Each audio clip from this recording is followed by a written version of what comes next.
This is your girl, Carmen Kaboom, broadcasting live from out here in these not paying the money back streets. I want to say hello to all of my wonderful real subscribers and my real supporters. Hopefully, you all are doing fine this Friday night. We're still in the first of the year, and most people they say new year, new me. But unfortunately, a lot of people are still the same old them that they were last year and the year before and the year before. This is a new year, and I expect to be, I expect people to be better, at least strive to be better. But a lot of people, and I know they have the right to be the same garbage people, but it is very problematic. It becomes a burden.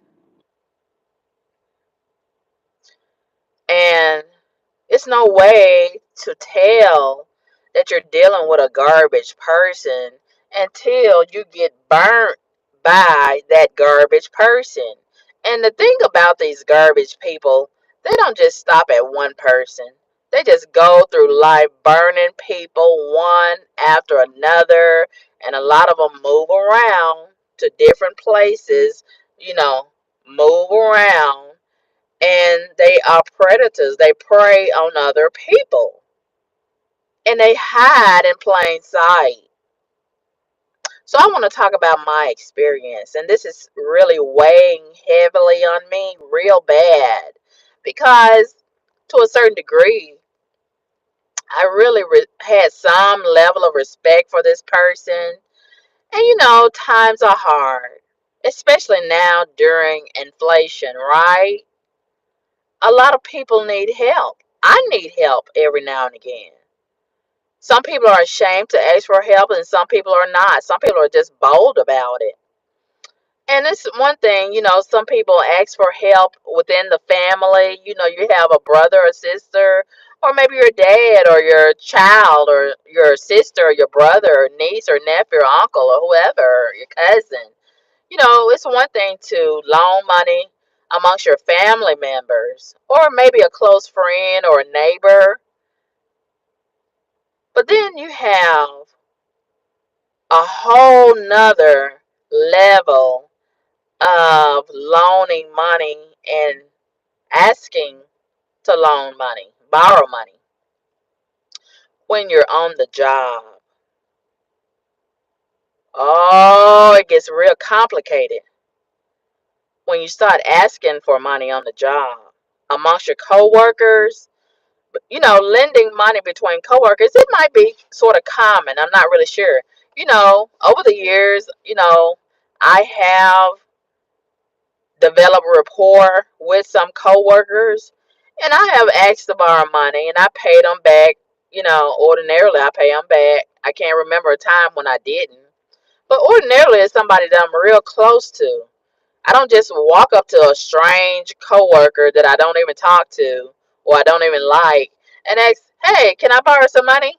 No, that's not how I operate, but some people may operate like that. I know I have in the past experienced one of my coworkers who didn't even like me. I didn't even like her. And she just walked up to me and asked me, "Hey, can I borrow $70?" 70 is a real close cousin to 100, right? Rounded out to the nearest tenth. $70 is 100. That you might as well be asking me for 100. Now, I have been watching this coworker for quite some time, and I can see from what I'm, experiencing from her, she's very irresponsible. As a matter of fact, she was using the workplace for a homeless shelter, and she was, preying on. She was a lesbian, and she had gotten into a fight with her lesbian girlfriend at the job, and she was bouncing from place to place and trying to take advantage of different people. And I think she was on drugs. And, I'm real good at being a judge of character. And I I don't have a lot of familiarity about a lot of the drug addiction, but I can pretty much tell sometimes, not all the time, when someone might be on drugs. And we have a whole lot of different drug junkies. You know, some of them are able to still work and they blend in pretty good and they can maintain a job, they can maintain a household, they can still take care of their kids pretty much. But over a period of time, you know, the drugs take dominance over their life and you see a change over them. And then, you know, a lot of them, they can't hide it very good. And one thing that stands out for me when I see a lot of these people on drugs, it's something about that twitching of their mouth. It's some twitching be going on with their mouth. I don't know what that's all about, but I see a lot of these drug heads. I don't know what type of drugs they're using. Is it crack, cocaine? Is it meth? Is it fentanyl? What is it? I don't know what it is. But it's a twitching that they be doing with their mouth and they be balling up their lips and things when they talking and things. And to make a long story short, I came to my job and this situation happened about a week ago on my job. And I have two different jobs. And this job that I recently started this job a couple of months ago, my second job. And I'm not really sure if this person that borrowed the money, if they know that I have two jobs or if they know I don't have children. And I could be wrong, but in my mind, I'm thinking some people may think without even knowing your business, they may think, oh, she got two jobs or he has two jobs. They must have a lot of extra money, you know. Oh, it looks like some people see a woman with a big purse. They think automatically, oh, they got a lot of money in that purse. And, you know, I don't know what goes through a lot of people's mind, but I'm trying to, you know, understand the mentality of a lot of people and why they have all this audacity and confidence and gall that they have to approach a person and ask them for money, especially if we're not really cool like that. And this person that I've been working with, um I'm familiar with him before I even started this job because I knew him from when he was working at the bus terminal. And that was some years ago, maybe 4 or 5 years ago. And I would observe him working, you know, the few times I would see him working there. And, you know, I got the idea that he might be very responsible, very mature, a no nonsense type of person. He handled his business and everything. And I had, you know, developed a level of respect for him. So when I started this job, I saw him again and I was like, oh, small world. You know, here we are again. This time we're working together. So, you know, it's one thing when two coworkers that's regular employees, you know, you borrowing money from each other, but I've never experienced this when it's your supervisor who's asking you, the employee, for money.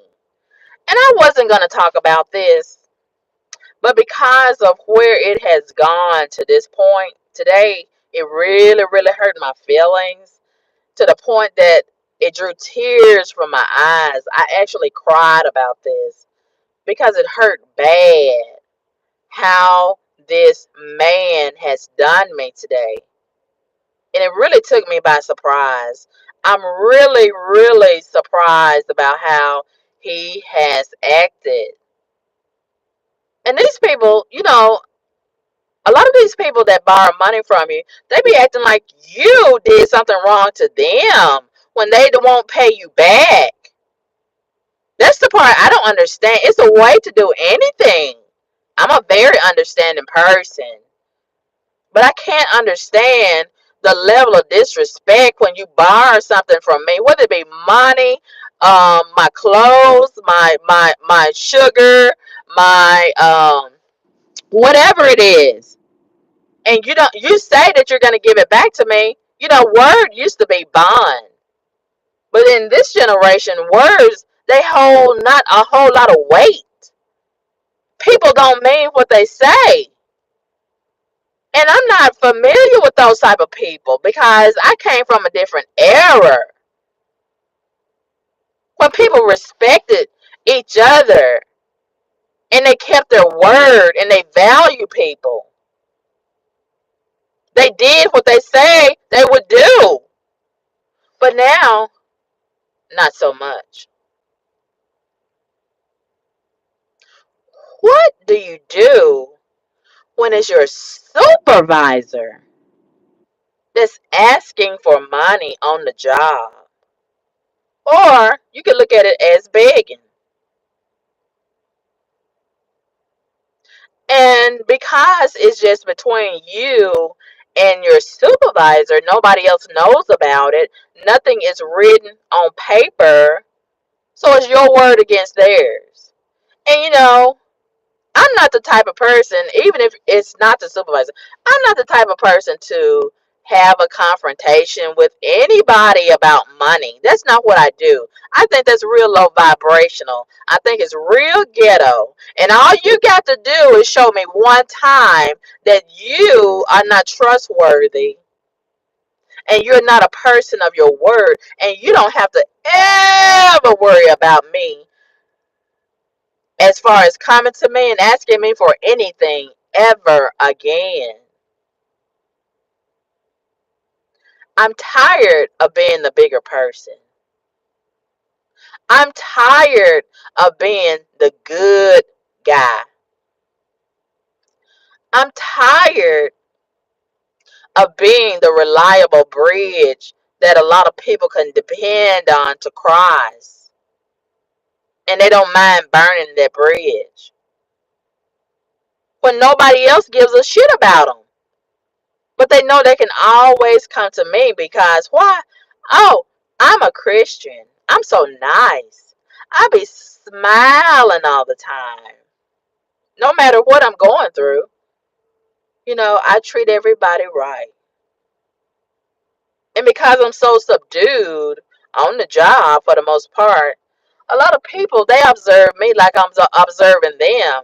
And a lot of people have underlying agendas and they feel like, oh, you're so quiet that means I can take advantage of you.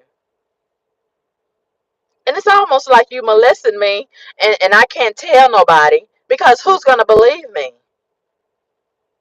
Who's gonna believe me? This is the supervisor. His word ordinarily supersedes mine, right? I don't have nothing in writing. So he could say anything. He could say, I'm causing problems. I'm causing disruptions on the job. And there it goes. You know, I could get fired or rolled up or whatever just because of what he says. Even if I don't come to him in a nasty way, he could say, oh, she came to me cussing me out and accusing me of some money, and I didn't get no money from that woman.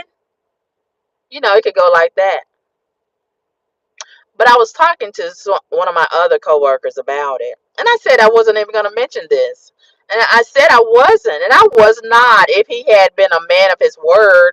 But since he's going to do me dirty, all bets are off. I feel like I want to talk about it now. I have to talk about it because this is hurting me so bad. And it's not about the money, you know, it's not about the money. It's about the way he did me. I feel like he took advantage of me. I feel like he exploited me. I feel like he pretty much just took a shit on top of me, right? And just doesn't even care about the ramifications. Now, let's talk about how much money it is. It's not a lot of money, but every dollar counts. This we're in the middle of inflation. And I just missed a whole week of work on my other job for a whole nother reason. I don't even want to get into that. So, I was needing that money to pay on a bill. So I sacrificed. And I said, okay, I'm not going to put myself first. This person needs some money. So I went in without hesitation. Without hesitation, I went in my purse right then and there. Who does that? Who does that? With no motive, no underlying agenda. I went in my purse. When he said he needed $20, I went in my purse and gave it to him. I needed the money. And when a person helps you when they need help themselves, they are genuinely concerned about you. And they are genuinely concerned about your welfare. It's not a lot of people out here that give a fuck about you. Why would you burn the person that is willing to help you? And this is why so many people, this makes a lot of people just close themselves off and not want to help people and not be willing to be concerned about the welfare of other people. I used to didn't understand, but the older I get it. And I don't, part of me wants to just stop being good. Just stop being good. No. That's not in me. I'm not gonna stop being good, but I'm gonna have to be more selective about who I'm good to. These garbage ass people don't deserve me. And then they turn around and try to make me be the bad guy when I don't want to cooperate with them and when I defend my name and my reputation. But they don't tell all the garbage stuff that they have done to me. But when I defend myself, I'm the bad guy. Oh, they gotta rally support and talk down on me and drag me and go in my past and to justify and try to create ammunition to use against me, which is a deflection. They want to make me look like the bad guy so they can look like the good guy when they are actually the garbage guy. But they want everybody to think, oh, they're the good guy and I'm the bad guy. While they hide in plain sight as Oscar the garbage guy. Yeah, but I digress. What hurts so much is the betrayal. I feel betrayed. And then to be betrayed by a black man who I had some degree of respect for. That's the part that hurts. Because he had been walking around like he was so trustworthy and honest and straight up and down. And, and to turn around and do me like this. So this is how it went. I came to work last week. So I approached this person. He always speaks to me, right? Every time I come to work, he's always speaking to me. And he leaves earlier than I do. So before he leaves, ordinarily, he finds me. He finds me and speaks to me. And a lot of times, even before he leaves, he'll find me and start conversation and, have a little short talk. Maybe all along, that was his way of buttering me up for asking me for the money.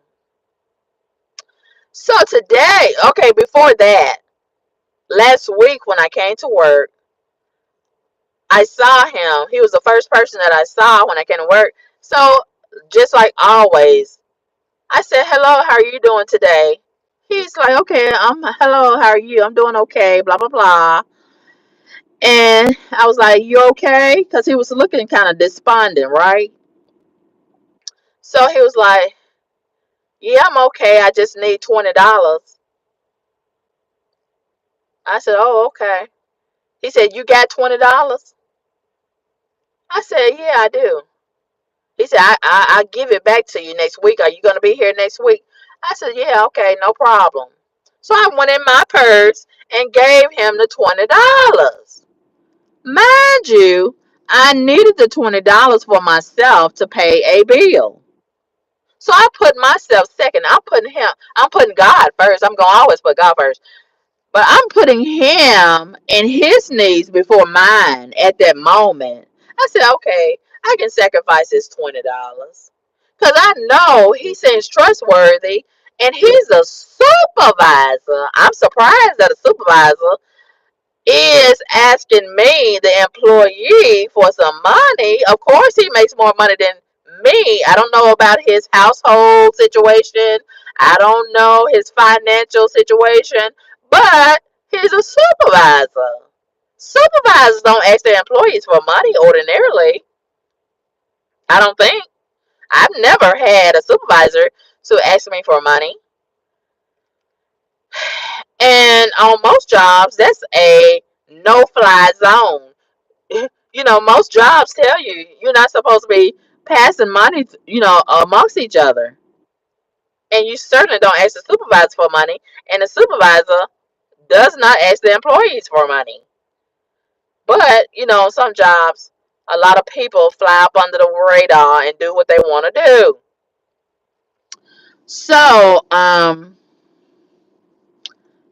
what also hurts the most about this, aside from the fact that he's not being a man of his word and not paying me back, he's a black man.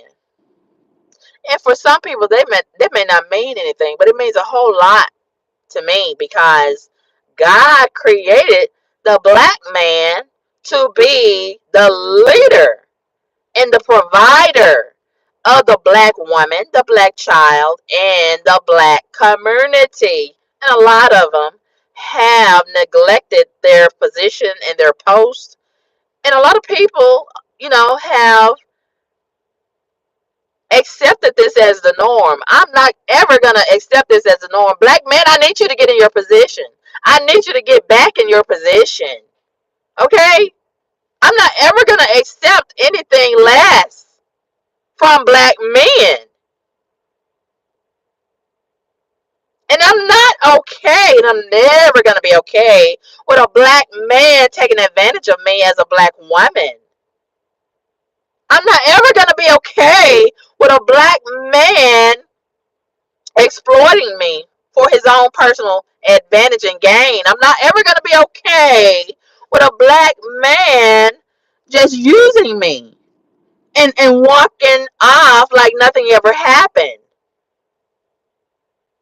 And so many years we have tolerated this. These predators operating in plain sight in our community, and we still let them thrive in our community, going from one person to the next within the black community.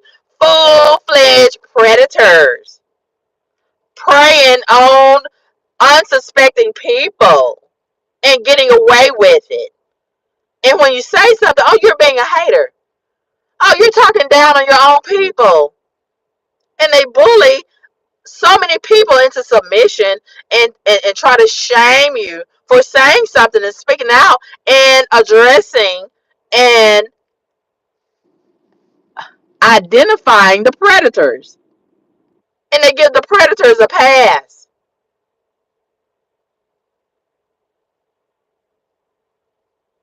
And then you have a whole lot of people in the black community who say, when I speak out and identify a lot of these predators, oh, you're talking down on your own people. We need to stick together. We need to unify. We need to build each other up instead of tearing each other down. We need to support each other. And it's so equivalent. It feels so similar to someone bashing and banishing a person who's been raped, and they want you to shut up for speaking out against your rapist. And they try to make you feel ashamed for talking about what the rapist did. Don't talk about the rapist because they're black and you're black. We need to stick together. We need to unify. We need to build each other up instead of tearing each other down. That's negative to talk about this man raped you or took advantage of you or exploited you or preyed upon you. No, no, no, no, no. Don't do that because they're black. They're exempt. They get a pass because they're black and you're black too. So that therefore you don't snitch. You don't say nothing. You honor them. Even though they took advantage of you, even though they dishonored you, even though they exploited you and hurt you and harmed you, be quiet about it. Zip your lips and go on about your business. Hang your head in shame. Don't say nothing. But if a white person does the same thing, oh, you better open your mouth and yell from the highest mountain. Rally support. Call Benjamin Crump, Al Sharpton, and march in the street and get some justice. If no justice, no peace. But as long as it's a black person, they get a pass for doing the same thing.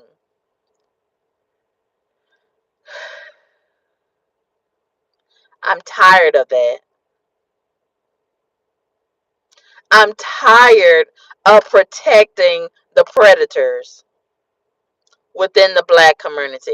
I'm tired of being exploited and used and abused and mistreated by black men and upholding them in their wrong no matter what they do just because they're black and I'm black too. That's no longer enough. It was never enough.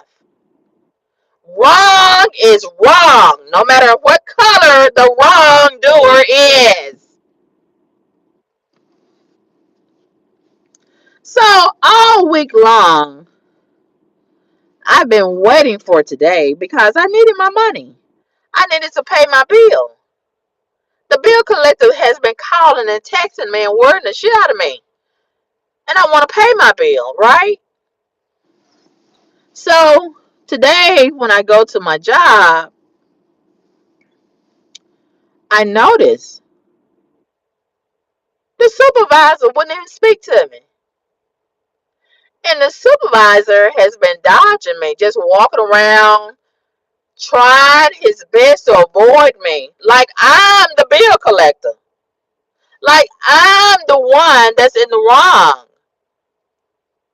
Any other time, he will go out of his way to find me and speak to me and talk to me and all of this and all of that. But today, oh, he's trying to act like he don't even see me.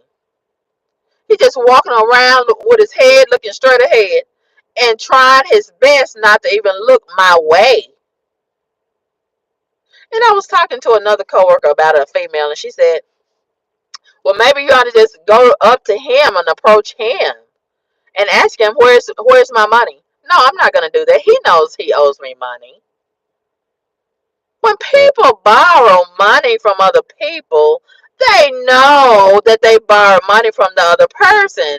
I shouldn't have to call you, text you, email you, tap you on your shoulder blade, ask you, where's my money? You know you borrowed money from me. You know what you did. And you know that you said you was going to pay me back. And you know when you said you was going to pay me back.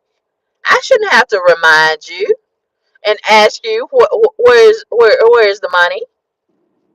Especially if you're a supervisor, you're supposed to be leading by example as it relates to being responsible.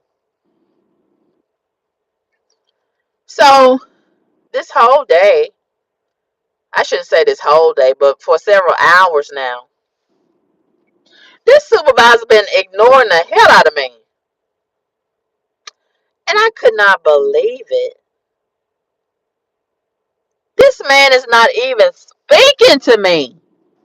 And he is avoiding me. He's avoiding all contact with me.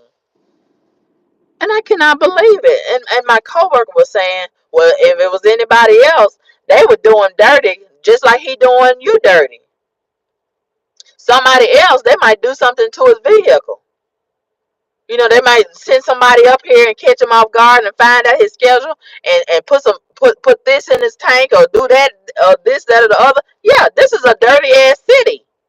A lot of people do people dirty all the time in this city for less than what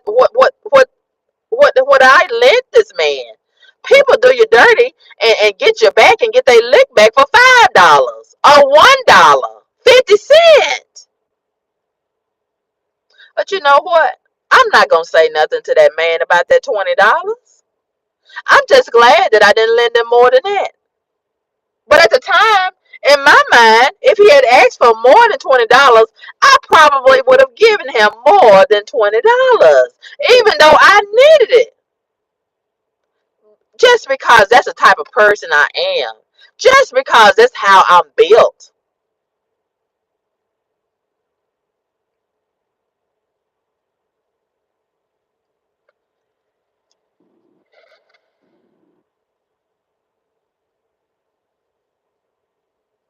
And it's so disrespectful. That's the other part that really stings inside of me, in my soul. It's so disrespectful. And this is why, another reason why so many people of other races, they do not respect us. Look how we do each other. Look how dirty and garbage we treat each other. Here I am, a person that's nice enough to help this man in his time of need. I don't know why he needed the money. I didn't even ask him. I didn't even care. I don't know if he needed to buy a crack rock with the $20. I don't know if he needed a sandwich. He was hungry. I don't know if he needed some gas. I don't know if he needs to pay somebody else back. I don't know. I just know that he asked me for the $20. And he said that he would pay me back today. And today came and he ignored me and he did not pay me back. Has not fulfilled his obligations. That's what I know. And he has burned this bridge, this reliable bridge that he may need to cross again. And you know what? I'm not going to ask him for that money back. I'm going to ask God to deal with him 20 different ways. When you do a person of God dirty, it's dangerous because you're not only messing with me, you messing with the God in me. I just said something. Did somebody hear what I just said? I got God inside of me. So when you messing with me, when you mess over me, you messing over God. God is way more powerful than I am. And he got way much more of a further reach than I have. And he can get you where it really hurts. I don't even have to touch you. I don't even have to know where you live. When I cry, when I hurt, the God inside of me feels that. And he gonna deal with the source of my hurt and my pain. And he gonna give me beauty for my tears. Because he knows that it came from the right place. He knows that I gave this non-grudgingly.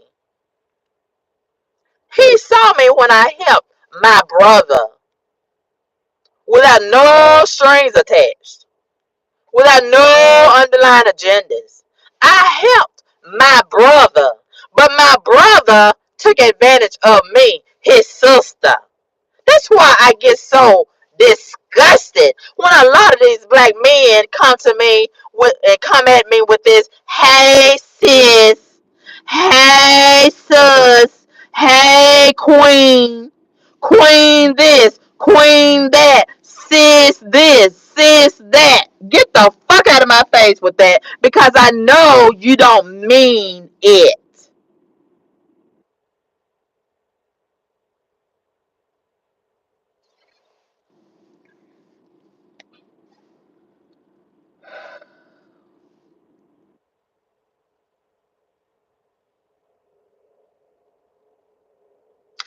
was already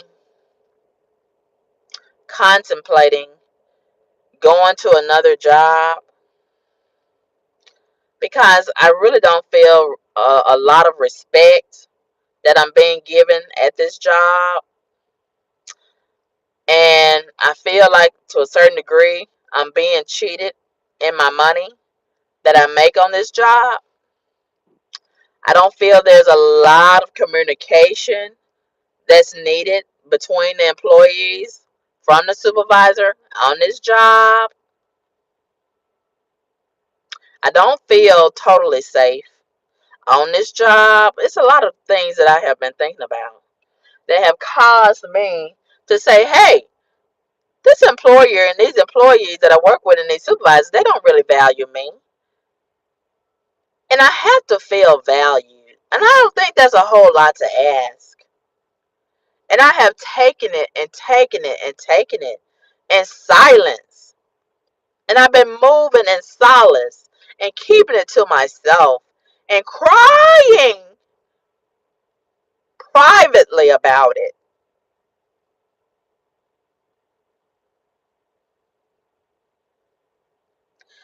And I've been holding and toting this hurt privately for several weeks now.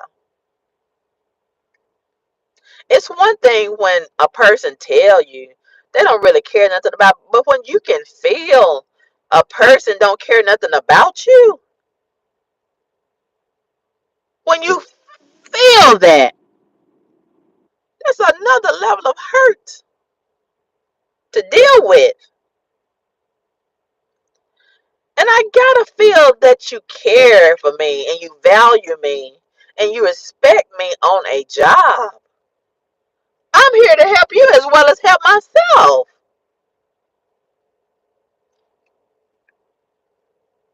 And you don't give a shit about me? And then you're gonna turn around and do me like this? It boils down to how much do I love myself. I'm the one that's being affected. The people who are stepping over me, they don't mind, you know, using me as a doormat. I'm not saying ouch. I'm not saying please don't do me like that.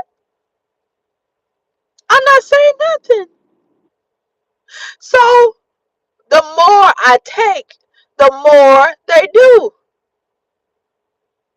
And they feel like, well, you didn't say nothing the last time, so let me do more of the disrespect. You didn't say nothing the last time, and the last time, and the last time, so maybe you're okay with the disrespect. But this,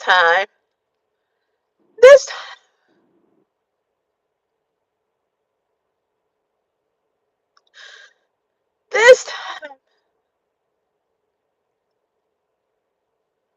has got to be the last time. You know when you done had enough of anything. You know when someone has crossed the line the last time. You know when you can't take any more of anything. You know when you are fed up and you can't take it anymore. You know. I don't need to fight with you. I don't need to have a meeting. I don't need to debate about it. I don't need to warn you. Well, I'm gonna quit. You're gonna leave. You're gonna lose a real good employee. You're gonna be short of staff. You better treat me right, or I'm gonna go. I'm not gonna say none of that. The next thing they know, they're gonna be looking around. Oh, what happened to that good employee we had? We sure do miss her. We didn't even know that she was such a valuable asset until she left. We could depend on her. She came to work every day. She did her job. She didn't never call off. She was so reliable. She even lent us. She even lent me money. The supervisor. Well, none of these other employees lend me money.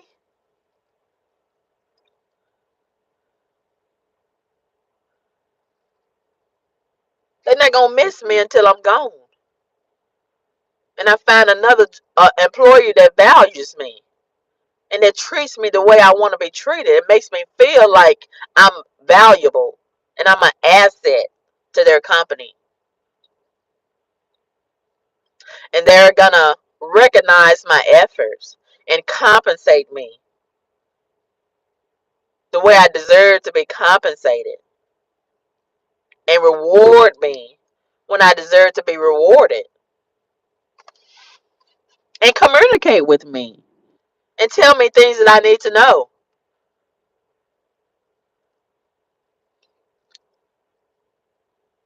and treat me like I do matter.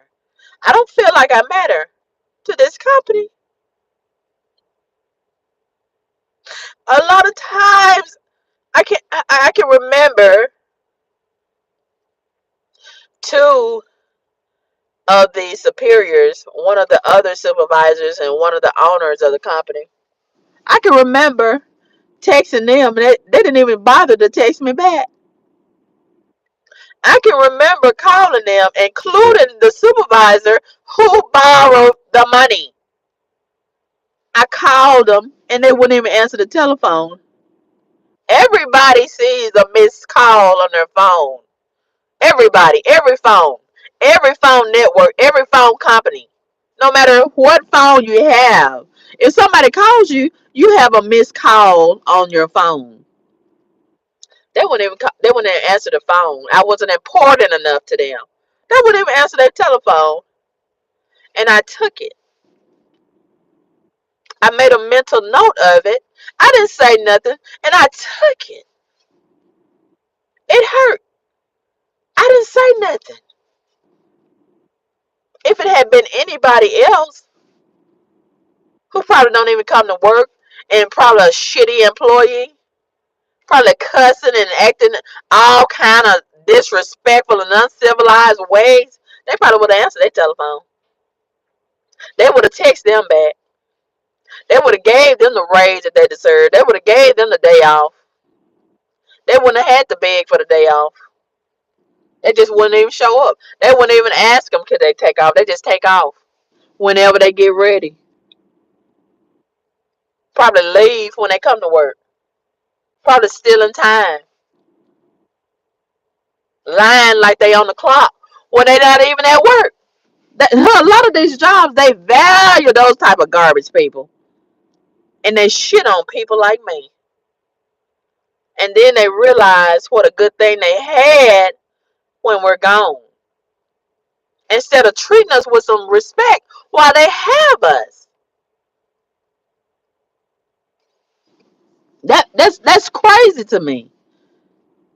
For somebody to shit on the person that they can rely on. And respect the garbage ass people who they can't rely on and just do any kind of way. That's crazy to me. But that's the type of society that we live in. And that's the norm in the black community. It's common that a lot of black people shit on other black people. And you crazy if you complain about the shit. You don't like the smell of shit? What's wrong with you? You don't like the taste of shit? Why don't you make a shit sundae? Why don't you make a shitty apple pie? Rub it all over your face. It's good for your skin. And they try to treat you like you crazy because you don't like shit. You ought to be used to shit by now. Ain't nobody else complaining about shit. So you got to be different. You always complaining about shit. Instead of just going somewhere and sit down and be okay with your piece of shit or your pile of shit. Go sit down with your shit and be shitty. That's the way they make me feel. I ought to be okay being treated like a piece of shit. I'm not supposed to value myself. I'm not supposed to carry myself like a person of honor and dignity and class. There's something wrong with me if I don't want to be a shitty person and be treated like shit. That's the mindset and the mentality and the energy that I get from a lot of people in my black community. Whether it be on the job, in these streets, or on the internet. That's for the most part, that's the energy that I'm getting. And I'm not okay with it.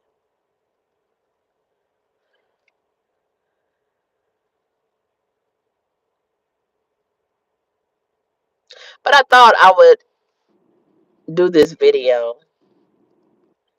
and just have it as audio only because this has really put me in a dark place. And I want to speak from my heart. This has caused my heart to be so heavy. And I don't even know if I can look at this man the same way ever again. I have lost so much respect because of the disrespect that he has shown me. I mean, just playing all in my face and throwing shit at me. And I didn't throw shit at him. The person he should be treating like this, he probably giving them the utmost respect.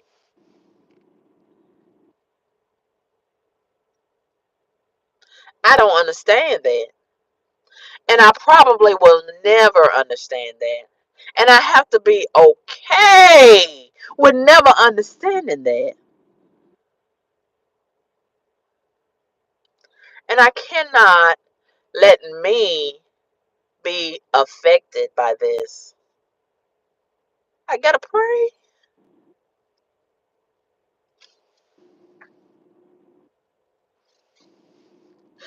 Not PREY, but PRAY. I gotta pray.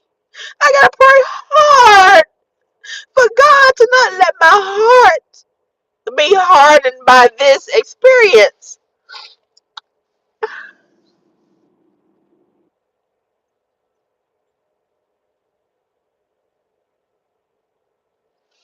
And it's a way to do anything. And this is not the way. This ain't it. Even if, even if, even if he could not pay me back the money, I don't give a damn if it wasn't but 50 cents or $1.10. I don't care. It's the respect for me. It's not even about the money. It's about the respect or the lack thereof. Even if he could not pay me back the money, it's a way to do it. It's a way to do it. It's a way. It's a way. It's a way. It's a way. It's a way. It's a way to do it.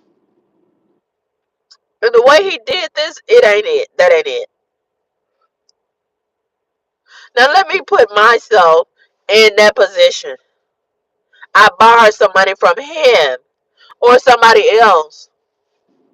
And the day has come for me to repay this person. And I can't pay them for whatever reason. I'm not going to ignore them. I'm not going to dodge them and act like I don't see them. When I'm right there in that same presence of this person, I'm not going to act like I don't see them and look the other way when I come around that person. I'm not going to ignore them. I'm not going to do them like that. But everybody's heart is different. Everybody's built different. Everybody was raised different. And that's my problem. I be thinking everybody was raised like me. I be thinking everybody got a good heart like me. And they do not. And it really fucks up. It really fucks up my mind. It really fucks with my mind. It really bothers my soul. The fact that everybody has a different heart. And everybody wasn't raised the same. I have to keep that in mind. And there's so many people walking around here looking like they straight up and down and they are so crooked on the inside. They so crooked. And they have bad intentions. And they have underlying agendas. They got a lot of motives for why they speak to you and call you sis and queen and bruh. A lot of people be buttering you up. And you be thinking, oh, they just being so nice. Oh, they just speaking. You know, they just making small talk. They be buttering you up and trying to get inside your head and figure you out and see how they can come at you. What is your weak spot? What is your strength? How you built? How hard are they going to have to work to take advantage of you? And while they talking to you, it's really a interview. They really giving you an interview, and you think it's just a regular conversation.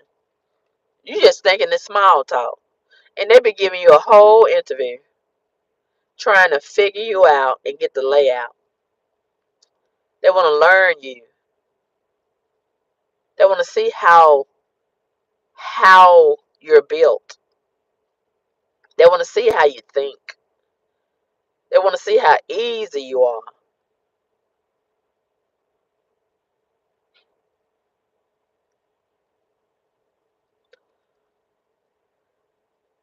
But I put myself in this position.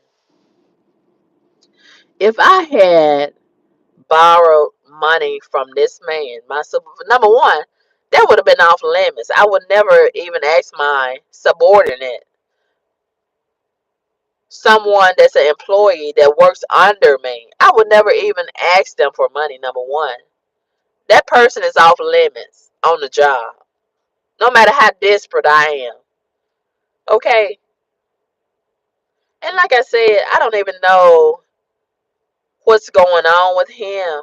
But I know he more than likely makes way more money than I do as a supervisor.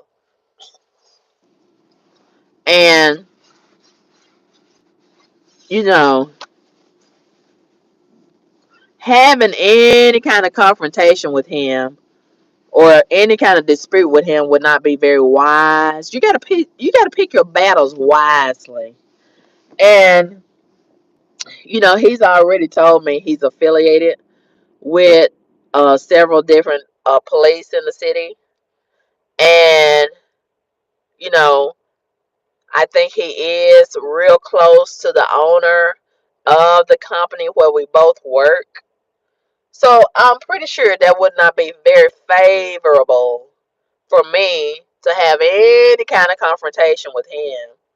Even if I go up to him nice, even if I approach him and I play nice with him and ask him in a very respectful way for my money, he can talk to me real crazy and reckless. And he can turn around and lie on me and manipulate the conversation and make it seem like I'm harassing him or I cussed him out and came at him in an aggressive way. Or he could be like, what money? What money? This woman is crazy. Yeah, he could play that card. It could go so many different ways. And I'm not stupid. I know how dirty people can be.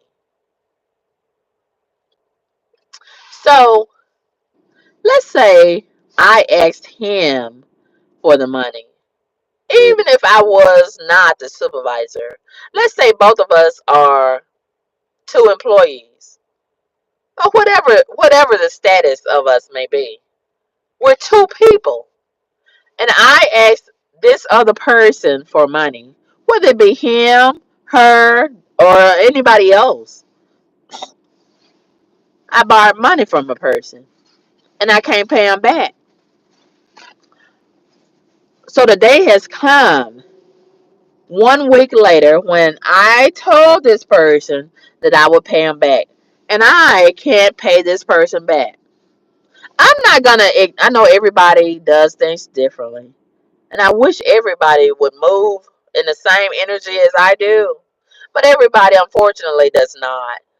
Some people, they are wicked. And they choose to move however they want to move. And they want to move in a wrong way. And they feel like that's okay. And everybody ought to accept that.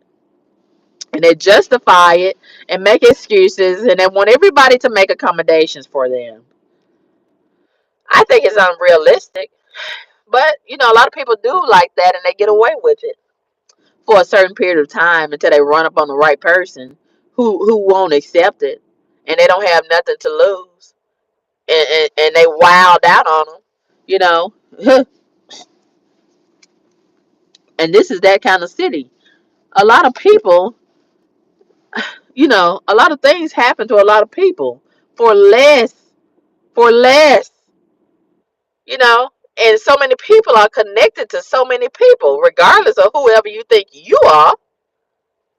But I digress. Let's say I borrow money from him or anybody else, and the day has come whereas I'm supposed to pay you back, and I can't pay you back.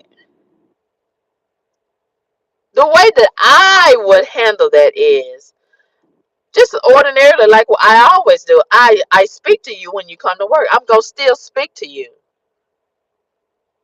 even if I have to look down on the ground or up in the sky, because I'm ashamed. Because of what I'm fixing to tell you, you're not gonna probably be pleased with it, or you might be disappointed in it, or for, you know, for whatever reason.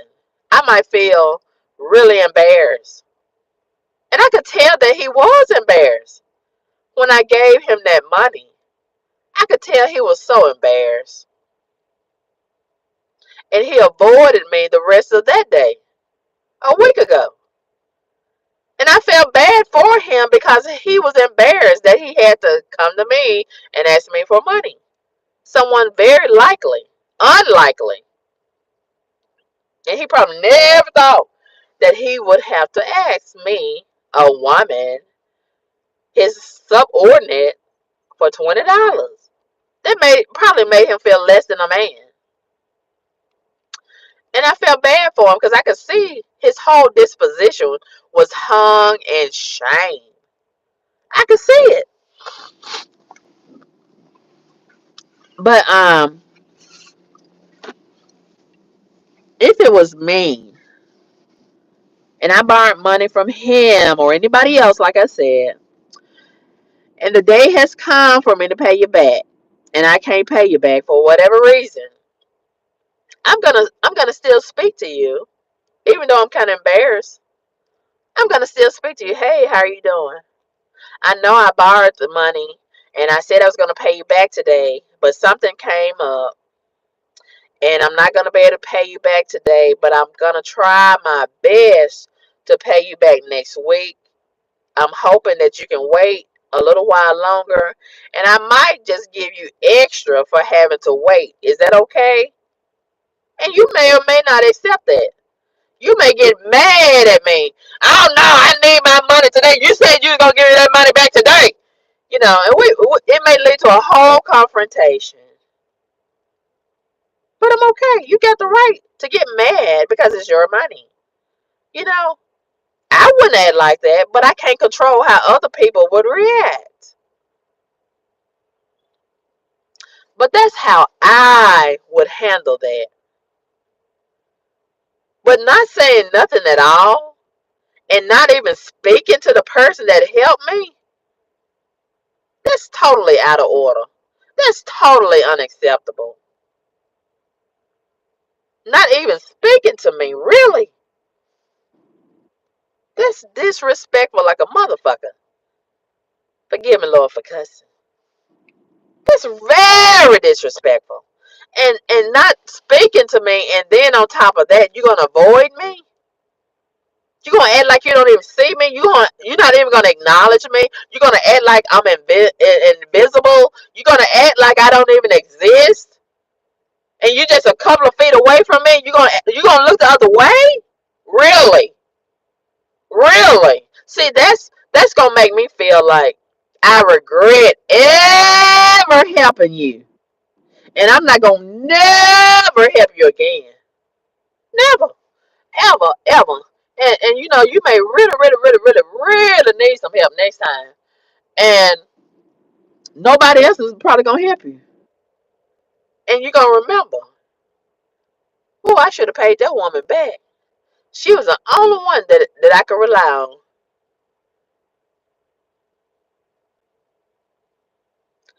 And a lot of people, they don't realize a good person, and they mistreat that good person that helps them. And you know, they give respect and honor to the people who won't help them at all. They don't even care if they live or die. They don't care if they hungry. They don't care if they get some food. They don't care if they got a ride. They don't care if they got some gas. They don't care if they got a home, a bed to lay. They don't care about you. But you give them all kind of respect and consideration, right? Yo, you go out of your way to speak to them. Hey, bro. Hey, bro, you good? You all right? Hey, sis. You been okay? Oh, you go out of your way to speak to them. And they don't give a fuck about you. They won't help you. They don't care nothing about you. But you all in their face. Huh. If they call you, you gonna answer their telephone call. If they text you, you gonna text them back right away. If they inbox you, you gonna hurry up and check the inbox and you gonna reply right away. Same with the email. But hey, I gotta respect it because more than likely those people have the same energy and they play for the same team. Wicked people stick together. Evil people stick together. And a lot of people that's wicked and evil, they are covert. They wear a disguise. They camouflage and blend in. They don't look like the typical wicked person from the outside. They don't look evil because they walk around incognito. They walk around in a disguise. They walk around in a costume. They have on a mask, a full body mask. Yes, not just a face mask, not just a mask over their nose and mouth. They have a full body, like a bodysuit. The whole bodysuit is a mask from head to toe. Yes. I'm thinking it's a supervisor, a godly, respectable supervisor. This might be a full-blooded demon in disguise, right in my face. Yes, but anyway,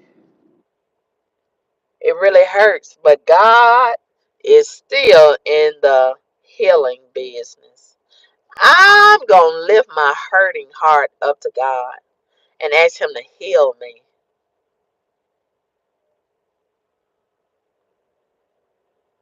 and deal with that supervisor and his low down ways, okay?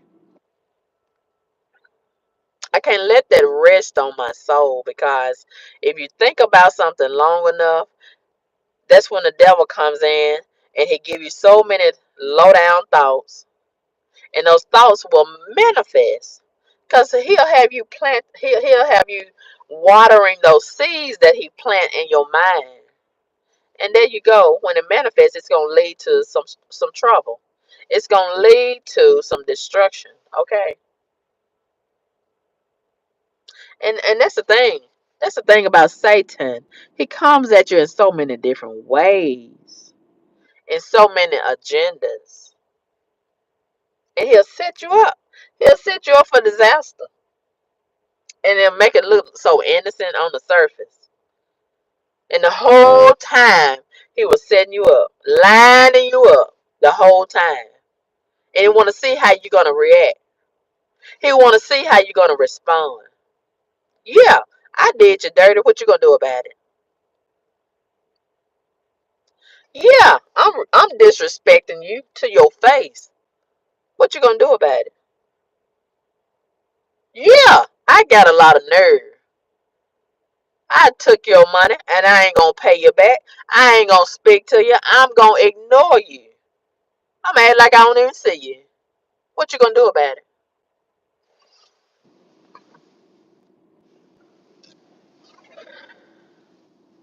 I can't speak for anybody else, but I'm gonna let God deal with you. He can deal with you way better than I can. And I'm gonna keep on moving in the realm that He has destined for me. That's what I'm gonna do. Even though it hurts. Even though I cry about it. Even though it makes me real upset. And before I continue coming to this job, looking at this person who has offended me, and knowing that they have offended me, knowing that they done disrespect me and exploited me and took advantage of me and took my money and won't give it back.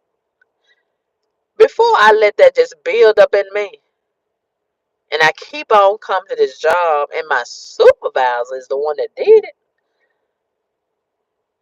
and I have to keep moving in that realm of disrespect. I go on and find another job. I go ahead and find another job and free myself of that. Free myself of all that energy right there. I was already considering it anyway for a lot of reasons. But it feels good to get this off of my chest and off of my mind because it was weighing heavy, heavy, heavy on my heart. I'm not going to stop being a good person and helping people. I'm just going to be very, very more careful because I was already careful. But I'm going to have to be more careful about who I'm good to because a lot of people don't deserve my goodness. And a lot of people out here just willing to wait and exploit and prey on people and take. They ain't gonna never give you nothing but a hard time and a way to get there.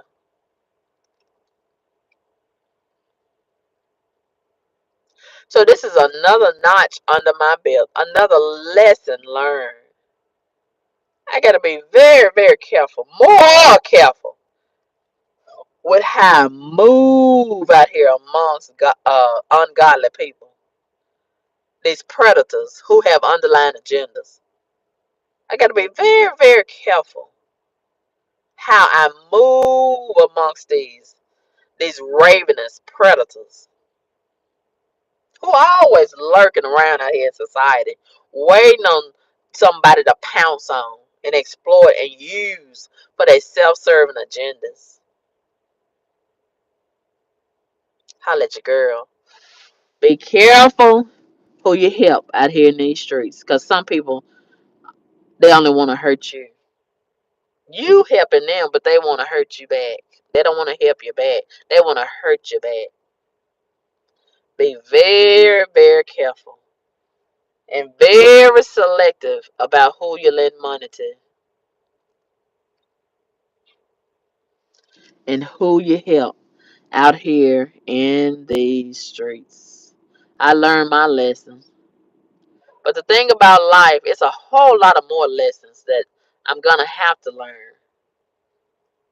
That's what life is all about, learning lessons and being a producer and walking in God's will. And if I focus on this man and this money, that's gonna distract me from walking in God's will and His purpose for my life. God got a whole lot of $20 waiting on me. Just rain down $20 on me. And he gonna give me 20 plus blessings. Because I did this with good intentions and good energy. With no strings attached and no underlying agendas. I did this out of the goodness of my heart. God is gonna give me beauty for my tears. And I thank God in advance. And that man, that supervisor, he gonna give him 20 plus problems. And I pray that he deal with that man. Huh, in the worst way. Yeah, yeah. I know he said pray for your enemies. But I don't even look at him as an enemy. I just look at him as a low down nigga that took advantage of me. He ain't my enemy. He ain't mine. He's somebody's, but he ain't mine. Yeah, I want God to whoop him all upside his head and up and down and all around. Yeah, for how dirty he did me. Yeah, that's what I want. That's what I want. I want him to whip him 20 different ways and let 20 different horrible things happen to him. Yeah, that he may or may not recover from. Yeah, your will be done, God. Your will be done.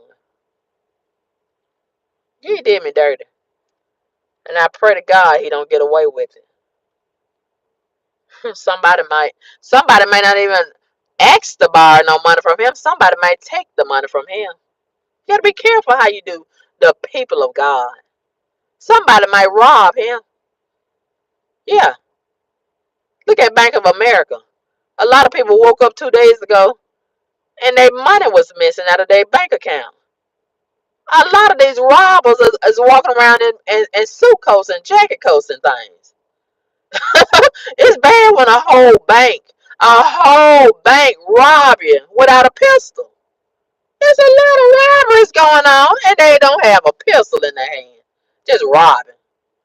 Robbing with their mouth. Robbing with their computer. Robbing with their keyboards and things.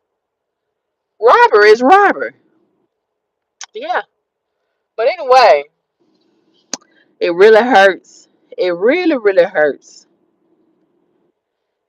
when someone you respect and you somewhat trust don't do what they say they're gonna do, and you give them.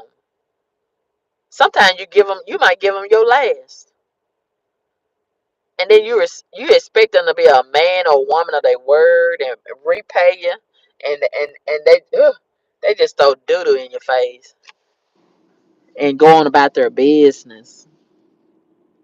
Yeah, it hurts, especially when you're a black person and it's another black person that do you like that. We talk about these white races and these Asian races and Mexican races and Indian races, but we don't never talk about how dirty these black people are to other black people. Why is that not talked about? That's the pink elephant in the black community's living room. Don't nobody want to talk about that, and it's happening every day, and it really hurts. It really, really hurts. Holla at your girl. Peace.